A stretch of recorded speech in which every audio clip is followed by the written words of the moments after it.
Du haut de ses 93 ans, les sorties publiques du patriarche de Zérékoré sont de moins en moins fréquentes.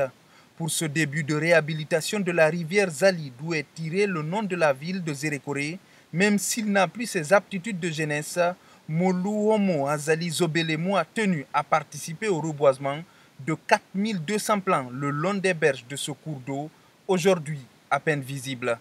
Une façon pour lui d'inciter la nouvelle génération à mieux protéger les espaces naturels. À l'époque, nos parents ont tout fait pour protéger la rivière là. Nous, à notre temps, elle était aussi protégée.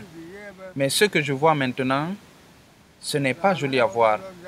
On ne peut même plus distinguer la rivière des herbes. Quand on me dit qu'on est venu pour sauver le Zali, je ne pouvais pas ne pas être là. J'espère que les plans vont bien donner. On remercie vraiment le professeur Alpha Condé. Zali Kole, ça veut dire à côté de Zali.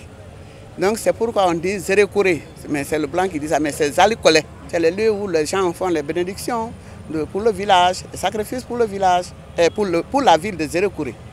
Donc c'est nécessaire qu'on protège. Et c'est historique aussi. Parce que le premier occupant était à côté de ce marigot.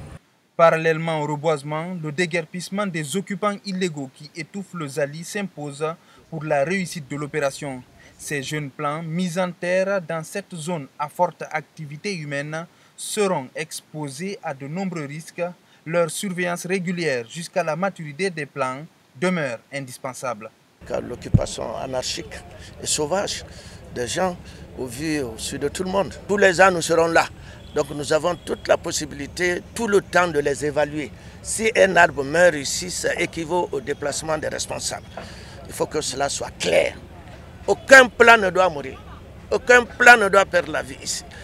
Après Zérékoré, une rencontre entre acteurs sociaux et environnementaux pour la libération de la forêt classée de Ndéré s'est tenue à Lola.